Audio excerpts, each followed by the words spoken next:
こんにちは。今日はサムライド4の批評です。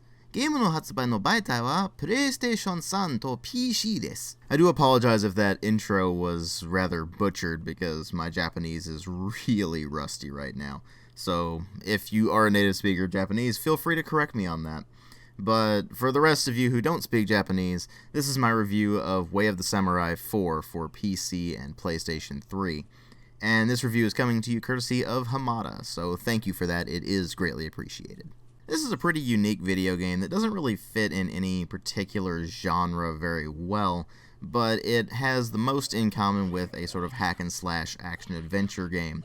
So that's generally what you're going to see it referred to as, just an action-adventure game or a hack-and-slash game. It was developed by Acquire and published by Spike when it was first released on PlayStation 3 in Japan, and it later saw an American release via Exceed Games. And finally it got published by Ghostlight on PC, and it was quite a while between those releases. The original Japanese PlayStation release was in March of 2011, and it saw release in the United States in August of 2012, and the PC release finally came out in July of 2015, so better late than never, I guess. But that's a pretty huge window, and pretty much everybody who's played this thing probably played it on PlayStation 3, just because that's the crowd that probably would have been interested in it to begin with. But with its release on Steam, it has been brought to a much wider audience than it normally was, just being a PlayStation 3 exclusive. So let's go ahead and look into this thing and find out, first off, what it is, because like I said, it's a pretty unique game. And second, does that uniqueness translate into something really worthwhile and just make it kind of a gem, or is it something else entirely? Well, as far as presentation goes, you do have to keep in mind that this was first released in 2011 on PlayStation 3, and it wasn't even a particularly great-looking game even in its day. I mean, you've got some really wonky lip-syncing, where they will say things and their lips will just keep moving. There's a lot of clipping on certain things because it wasn't necessarily made for the particular models or animations that a certain character might be using. For example, if you do unlock the ability to play as a female character, not all of the styles and everything will fit correctly with the female mesh. So there's a ton of clipping with animations and such when you're just swinging your sword or your spear or whatever you might well be using. And it pops up pretty commonly, so that is something to keep in mind. The textures themselves are fairly low res, and the modeling itself is on occasion fairly jagged. And even when you're not running into errors with clipping and the lip syncing and such like that, the animations themselves are not particularly great. They're serviceable, but that's about all I can say for them. The environments are also fairly small, but generally pretty decently detailed, so they did a good job with that. But like I said, this game looks dated, and it doesn't look dated in a good way necessarily. It's a good thing that it makes up for that in other aspects of its presentation, like how colorful it is. It has quite a lot of color in it, and that's very well appreciated. And other things that I will get to more when I get to the gameplay portion of the review. But suffice to say, there are a few visual touches here and there that are just rather endearing, shall we say. Even to the point where some of the glitches are actually fairly endearing. But I'll get to that again later on. Now, when it comes to the sound design, there's something you have to keep in mind if you're going to go into this thing. If you're one of those people who really hates reading subtitles, you're not going to get much out of this game because the entire game is in Japanese with English subtitles. And not every character says every single thing that is in their subtitles when they're talking. In fact, some of them just go, and there's a huge paragraph that they're saying, even though the voice only just went, So it does take some getting used to, but generally speaking, it works out fine. Then there's the actual sound effects and the music. The sound effects are what I would describe as generic as hell. From the sounds of swords and other weapons clanging together to things like the being hit sound just coming straight out of anime and all sorts of things like that. It just screams generic action-adventure game that is also Japanese. And you may think that's a bad thing, but it actually isn't in this case. It's something where you see that it was a pretty low-budget game, so you can understand where they cut some corners with the sound effects. And even then, it all fits in with what they were trying to accomplish anyway, so it works out okay. And then there's the music, which I would also describe as fairly generic. You've got a lot of stuff that sounds right at home in a Japanese setting game, and none of the tracks really stand out, but they do fit with what you're doing, and some of the tunes are actually pretty catchy, like the combat theme that is generally being played. So the sound design doesn't really end up being bad so much as it ends up being both dated and rather generic in a lot of ways, and oddly enough it ends up being slightly endearing, at least in a sort of low-rent charm kind of way. But what really matter here are the story and the gameplay, and the story in this is set in the port town of Amihama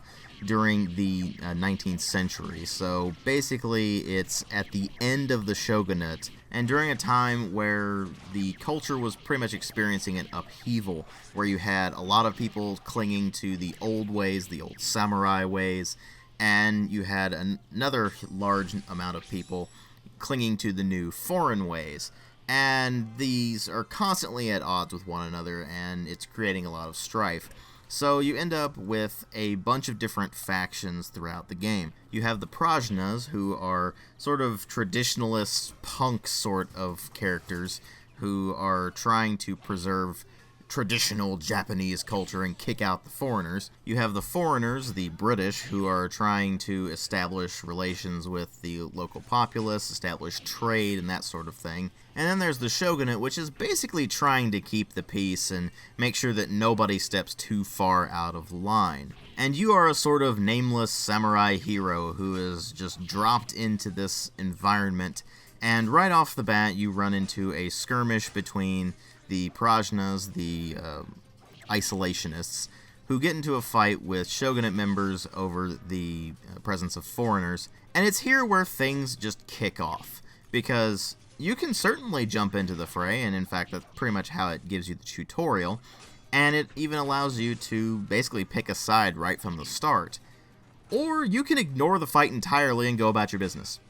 See, that's one of the beautiful things about Way of the Samurai 4. The storyline changes depending on what you decide to do. If you decide to get with one particular faction, then you have a storyline dealing with that whole faction.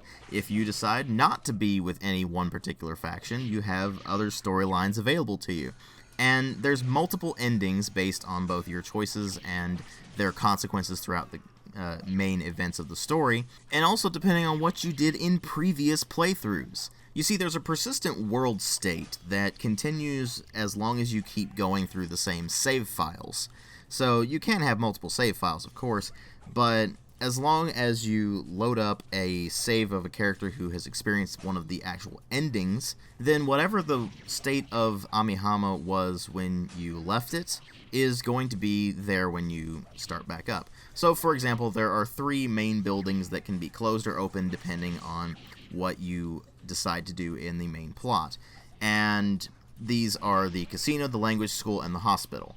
And depending on whether these are closed or open, you can actually have different endings that you can go for a grand total of about 10 endings that will all be requiring different things for you to do. Most of them are related to siding with one particular faction or another, and just going through various quest lines in certain ways. But there are a couple of them that require you to be independent to get those endings, so you do have plenty of options to go for, although you pretty much need a guide to be able to understand exactly what you're trying to do in order to actually be able to get to one of the endings. And that is one really major problem I have with this game. In order to figure out just about anything in this game, you need a guide of some sort. And that is pretty much infuriating when you're trying to start out, and the game tells you basically nothing except for a few basic controls here and there, and you're just left going, okay, what does any of the stuff I'm doing have to do with any of the other stuff I'm doing? How does this mechanic work? How does that mechanic work? I don't know, the game didn't tell me. So you have to look it up, and you find out how it works, and it goes, oh, that actually was fairly straightforward. I don't know why the game didn't tell me that. Maybe it's stuff that was gone over in the manual, but the Steam version doesn't come with a manual, so you're kinda SOL if you get it on Steam and you want to figure anything out, unless you just open up a browser tab and find a guide. I used the one on GameFAQs, and it was pretty helpful. And once I had that guide sitting there and could figure out exactly what I wanted to do, how I wanted to do it, the game was actually pretty straightforward and made a lot of sense. Well, as much sense as this game can make anyway. You see, one of the really great things about this, even if you don't have a guide and you just kind of bumble your way through the game, is that this game is completely and utterly ridiculous. And it just revels in it. I mean, to give you an idea, there is a quest line that involves you doing a bunch of quests for this guy named Gramps. He's just trying to make the town a better place. And eventually one of the missions you go on for him is a mission involving a really wealthy townsperson and trying to get him to let a bunch of paupers in there to actually be able to take a bath. And he goes berserk and orders his clean samurai to kill you. Or there's just the really over-the-top character designs where the magistrate in particular just pops up and you can't not laugh at him because he's just so blatantly the evil bad guy. Or the random foreigners who all speak English, and when you run into them they speak very heavily Japanese accented English, which is always fun to listen to, I might add. But in this particular instance, they cuss all the time, and your character's not supposed to understand a bit of it. You can also go into various cutscenes and just interrupt them with your own dialogue if you want. In fact, one of my favorites was during the cutscene where the magistrate is addressing the town, you just start yelling out things like, "We want our tax money back!" And if that doesn't do it for you, maybe the other over-the-top character designs will. I mean, during the tournament part of the game, if you play your cards right, you might be fighting a flamboyantly gay martial artist or a spearwoman who is just obsessed with her size and things like that. At absolutely no point throughout the game does it take itself remotely seriously, but it's that weird over-the-top Japanese style of humor that unfortunately makes it kind of a niche game, because not everybody's gonna get it, or if you're of the social justice warrior persuasion, you might just find it outright offensive. I mean, there's a mini-game where you can just run up to just about any character you want, depending on what your character's gender is. You start out with only being able to play as male characters, and you can eventually unlock the ability to play as a female. But if you're playing as a male character, you can run up to basically any woman you want, and try to seduce her. And hilarity ensues when you go into the night crawling minigame, where you go over to the character's house, you try to sneak in and find them, and then you fight, in air quotes, until you manage to reduce their health meter down until you have sex with them.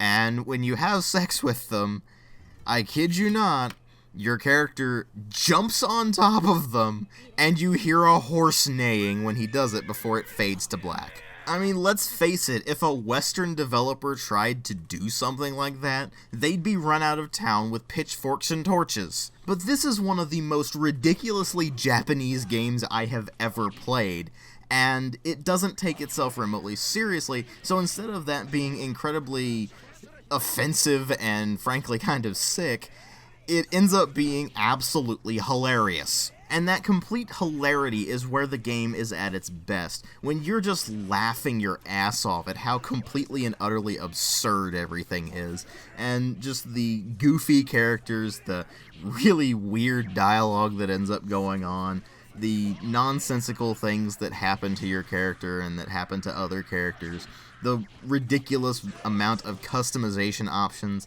ranging from making your character look like a bona fide badass or a proper samurai, to making them look like a sideshow clown at best, or even worse than that. All the way down to the melodramatic and often incredibly cheesy story missions and such, that just give this game a ridiculous amount of charm, even when it is failing miserably at things, like when it glitches out on you on occasion, but I mean, that at least adds in some charm of its own when it's just physics-based glitches that just have characters bouncing all over the place and such like that. But then there are the issues that the game has.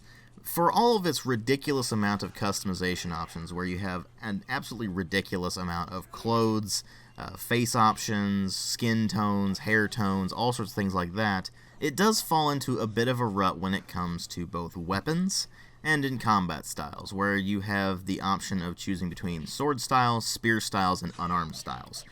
And when you have these equipped, they each give you different moves that are corresponding to different button presses and button combinations, sort of like a fighting game, actually.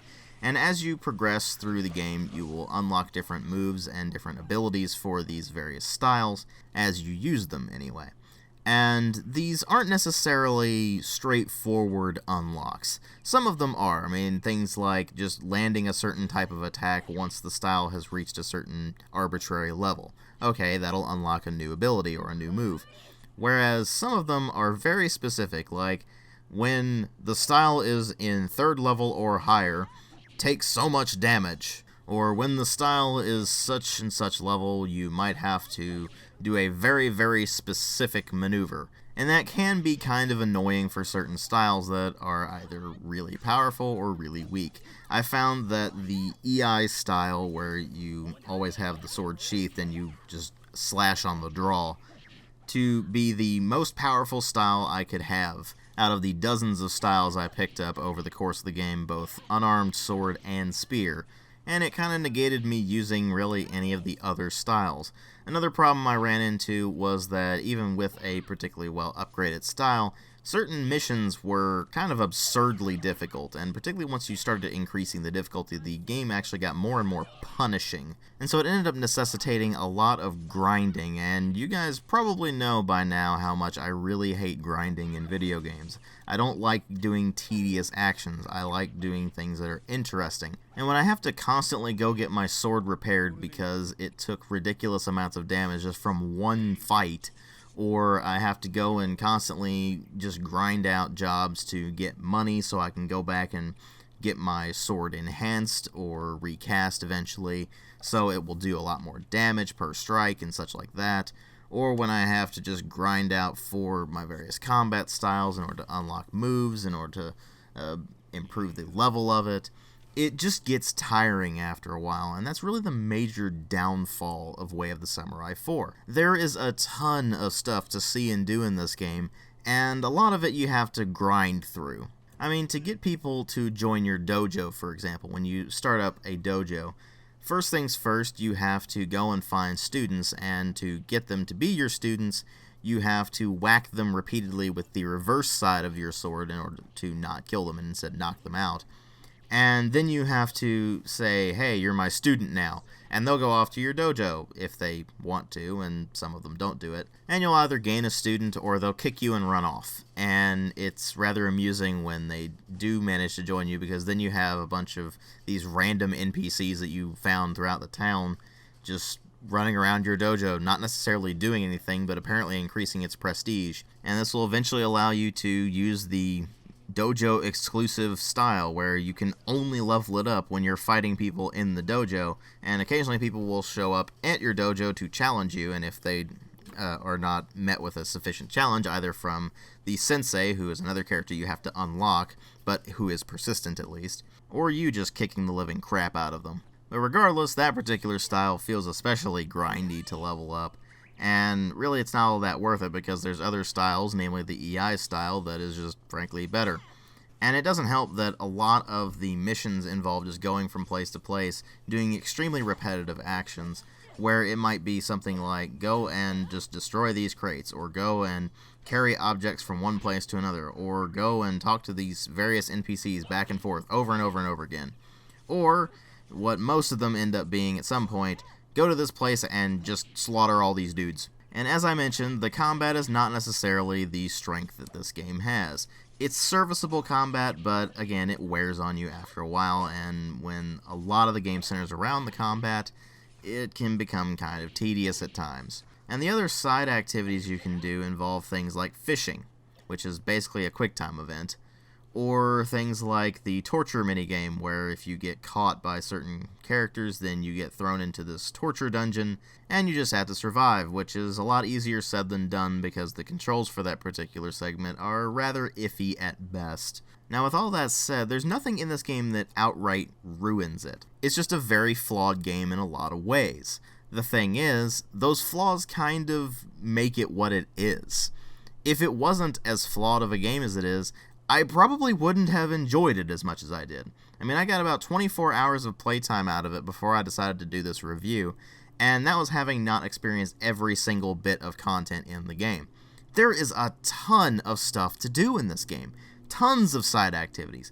Tons of story missions that will lead you to 10 different endings. You've got a ridiculous amount of unlockables, including a couple of extra difficulty modes that make the game even more punishingly difficult, although they increase the rewards as well. So if you can manage to get past the flaws, there is a ton of content on offer here, and it's one hell of a value.